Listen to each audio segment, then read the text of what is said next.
Mais alguns detalhes sobre a equação IDF, intensidade, duração, frequência. Então eu tinha falado sobre a frequência, que é em média quantos anos vai ocorrer. Aqui a gente tem o D, que significa a duração da chuva, normalmente em minutos, tá? Pode ser 10 minutos, 20 minutos. A gente insere ali na equação.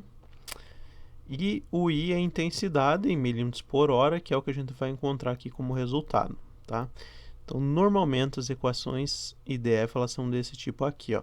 Ela tem algumas constantes A, B, C e D, que essas constantes variam de acordo com cada município. Então, a gente pega ali, por exemplo, um pluviômetro, a gente vê ali o histórico de precipitações desse pluviômetro, a gente ajusta uma equação IDF para determinado município.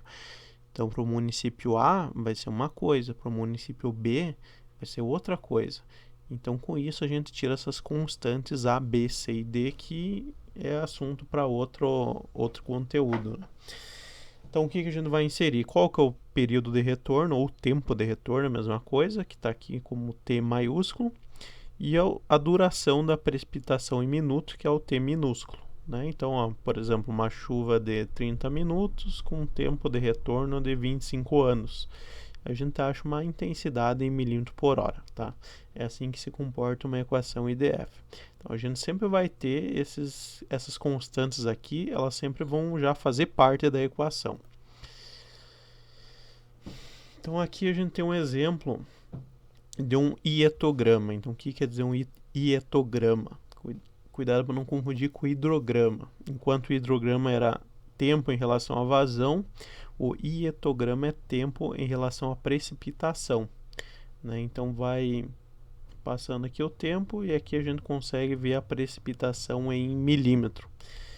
Então aqui a gente tem duas situações, ó, a precipitação total em azul, quer dizer tudo que choveu, e em vermelho a gente tem a precipitação excedente, tá? Então o que quer dizer isso? Excedente é o que não infiltrou no solo, que não ficou retido na vegetação, enfim, tudo que escoou.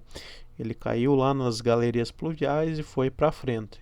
Então é essa precipitação excedente que a gente utiliza para dimensionar uma obra urbana, né? Quer dizer, a vazão de escoamento. Enquanto que a precipitação total, ó, aqui no começo do gráfico tem só azul. Por quê? Porque tudo isso aqui que foi chovendo, ele foi infiltrando no solo. Então o solo não saturou ao ponto de gerar precipitação excedente. Ele conseguiu infiltrar tudo. Por isso que é bom a gente sempre manter áreas verdes nas cidades, porque ela consegue infiltrar maior quantidade de água. Então aqui a gente tem um gráfico, ó, com uma chuva que ela tem um pico maior no meio da duração, né? Então existem alguns métodos para a gente distribuir uma chuva no tempo. Então, por exemplo, em tal dia choveu 100 milímetros, tá? Mas esses 100 milímetros foram ao longo de uma hora. Então, como que foi essa distribuição? Será que choveu igual em cada minuto? Ou será que choveu mais forte no começo, depois foi acalmando? Ou será que a chuva começou fraca e lá no final ela ficou mais forte, né? Então, existem alguns métodos para a gente distribuir essa chuva no tempo. Esse método aqui foi utilizado o método dos blocos alternados. Então, esse método tem um pico maior no meio. Então, se é uma chuva de uma hora, quando deu meia hora ali, ele teve uma intensidade maior de precipitação, tá? Então, existem, como eu falei, alguns métodos. Esse aqui, blocos alternados. E aqui a gente tem um outro exemplo que seria o método de Huff. Então, esse método aqui ele é dividido em 4 quartis, sendo que o primeiro quartil ele tem um pico maior no começo da precipitação, tá? Então esses gráficos funcionam assim, a gente tem aqui no eixo X a porcentagem acumulada de duração, tá? Então de 0 a 100%, independente de quanto tempo for essa duração, que tem porcentagem, e no eixo Y a porcentagem acumulada de precipitação, de 0 a 100%. Então percebemos que nesse primeiro quartil, ó, já ali quando deu 20, 30% da duração, a gente tem uma boa porcentagem da precipitação. Quer dizer que em 30% do tempo da duração já choveu 80% do total de chuva, né? Então a gente tem ali o segundo quartil, o terceiro, até chegar lá no quarto, ó.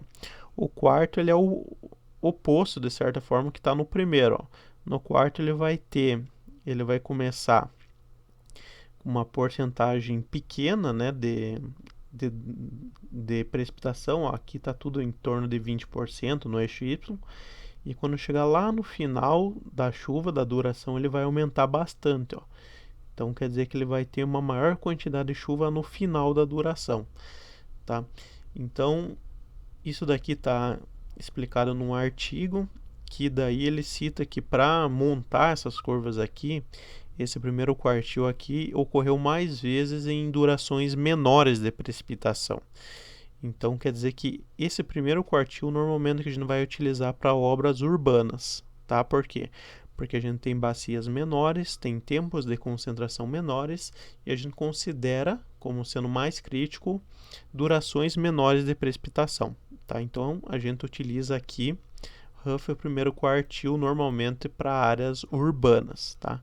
Enquanto esse quarto quartil aqui significa longas durações, 24 horas, 48 horas, que seria mais para casos rurais.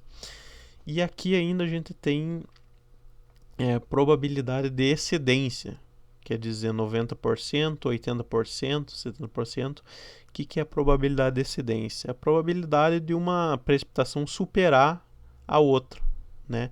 Então, se a gente pegar ali, ó, 10%, quer dizer que é muito difícil uma curva ficar acima desse 10%, né? Porque já é uma situação, ó, que lá em 20% já choveu mais que 80% da intensidade. Então aqui quanto menor for essa porcentagem, menor vai ser essa probabilidade de excedência, né? Então 10% seria a situação mais crítica aqui. A mesma coisa ocorre ali nos outros quartis, né? Tem as porcentagens de cada curva.